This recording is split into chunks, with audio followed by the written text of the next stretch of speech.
Ela parecia perfeita, sensível, atenciosa, inteligente.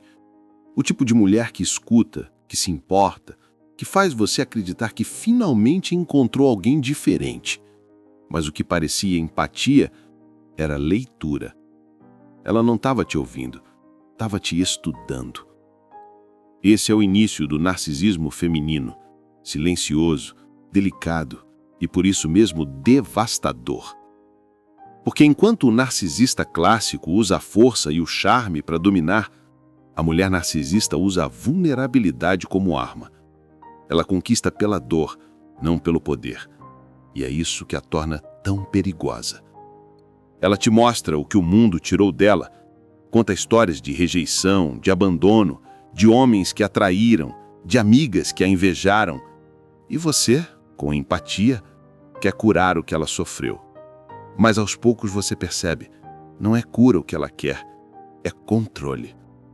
Ela te envolve com doçura, te elogia, te faz sentir especial.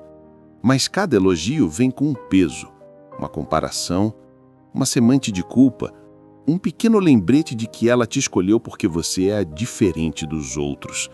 E sem perceber, você começa a viver tentando não decepcionar essa imagem que ela criou. O narcisismo feminino tem um disfarce, o da sensibilidade. Mas por trás da sensibilidade está a necessidade de ser o centro do enredo, mesmo quando o enredo é de dor. Ela se coloca como vítima de tudo. E, de repente, você vira o vilão da história que nem sabia que estava vivendo. E quando você tenta se explicar, ela chora, não para te ouvir, mas para te desarmar. As lágrimas dela são o escudo e a arma ao mesmo tempo. Porque no instante em que você faz ela se sentir exposta, ela vira o jogo e te faz pedir desculpas por tê-la magoado. E é aqui que o jogo muda. O que parecia amor começa a cheirar a culpa. Você se vê pisando em ovos, evitando dizer o que pensa, com medo de ser o próximo monstro na narrativa dela. Ela fala de empatia, mas não sente a tua. Fala de amor, mas só entende o dela. O que ela quer não é conexão, é adoração. O narcisismo feminino te prende pela emoção, não pela autoridade. Ela cria um laço de dependência onde você se torna o provedor emocional daquilo que ela diz que perdeu. Mas quanto mais você dá, mais ela cobra. E quando você finalmente se cansa, ela te acusa de ser igual a todos. E volta a ser vítima, só que agora da sua exaustão. O mais cruel é que ela acredita na própria versão. Ela realmente se convence de que é a ferida, não a faca. E isso faz com que o ciclo nunca pare, porque quem se enxerga sempre como vítima nunca se responsabiliza pelo que causa. O narcisismo feminino é o espelho da dor usada como identidade. E quem tenta amar uma mulher assim, acaba amando um fantasma. A versão triste e frágil que ela mostra para esconder a frieza que a sustenta. Mas há um momento em que você começa a enxergar as rachaduras, os gestos calculados, o jeito como ela muda de humor quando a atenção não está mais nela e de repente você sente um vazio, o mesmo vazio que ela projeta em você. É o instante em que o encanto começa a quebrar e você entende que nunca foi amor, foi teatro. Há um ponto em que o encanto dela se desfaz, não de uma vez, mas em pedaços. Você começa a perceber que cada gesto, cada palavra, cada suspiro tinha um propósito escondido. Era como se cada emoção que ela te mostrava fosse uma chave para abrir mais uma porta dentro de você, e atrás de cada porta ela deixava um espelho. E nesses espelhos você foi se perdendo, até não saber mais qual rosto era o seu. Durante um tempo você acreditou que ela precisava de você. As histórias de dor, o olhar sensível, a fragilidade aparente, tudo parecia real. Mas agora, olhando de fora, você entende que aquilo não era um pedido de amor, era um chamado de poder.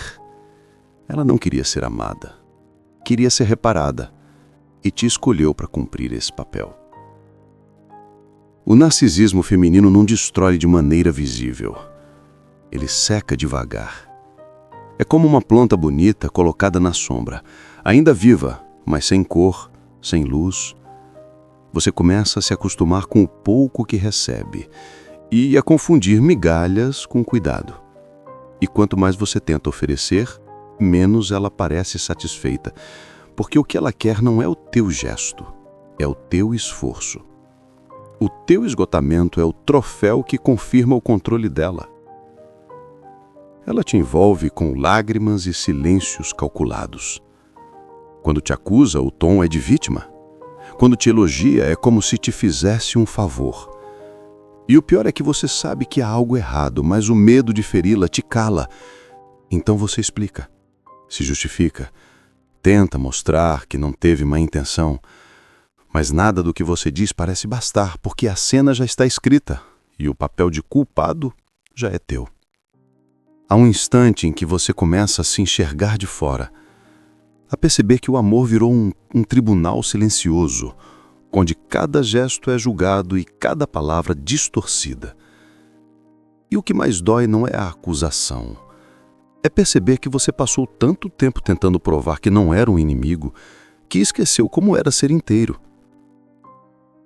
A revelação não chega com raiva, mas com um cansaço. Um cansaço que não vem do corpo, vem da alma. É quando você percebe que, por mais que se esforce, nunca haverá paz ali porque o jogo foi criado para que você perca. E, de repente, há um silêncio diferente. Não o silêncio que ela usa para te punir, mas o que nasce dentro de você quando a ficha cai. Você entende que amar alguém que se alimenta do teu desequilíbrio é o mesmo que entregar a chave da tua mente a quem não sabe o valor de uma porta fechada. Então você começa a se afastar, primeiro por dentro. Fala menos, reage menos, observa mais. E esse novo silêncio, o da tua consciência, a incomoda. Ela tenta te puxar de volta, diz que sente tua falta, promete que vai mudar. Mas agora você ouve diferente. As palavras que antes pareciam doces soam como repetição de um roteiro velho. E cada vez que ela tenta recomeçar o ciclo, algo em você fica firme e diz, não mais. O narcisista teme esse momento porque é quando o espelho se quebra. Sem o reflexo da tua entrega, ela precisa olhar para o vazio que sempre tentou esconder. Talvez chore, talvez te culpe, talvez te transforme novamente no vilão da história. Mas agora você sabe que essa história não é sua. O amor saudável não precisa de plateia, não precisa de culpa nem de sacrifício. Ele nasce quando duas pessoas se olham e se reconhecem. Não quando uma usa a dor da outra para sentir poder. E é nessa compreensão que a tua cura começa. Você aprende que pode ser gentil, sem ser submisso. Que pode perdoar sem voltar. Que pode sentir compaixão sem se anular. E, acima de tudo, aprende que não é tua obrigação salvar ninguém que se recusa a enxergar o próprio reflexo. A libertação não é um grito. É um respiro. É quando você respira fundo e percebe que o ar que entra não passa mais por ela. É teu, de novo. E pela primeira vez em muito tempo, é suficiente. Você não precisa entender tudo agora. Só precisa se lembrar. O amor que te apaga nunca foi amor. E o amor que te devolve a voz, esse sim, é o que vai te curar.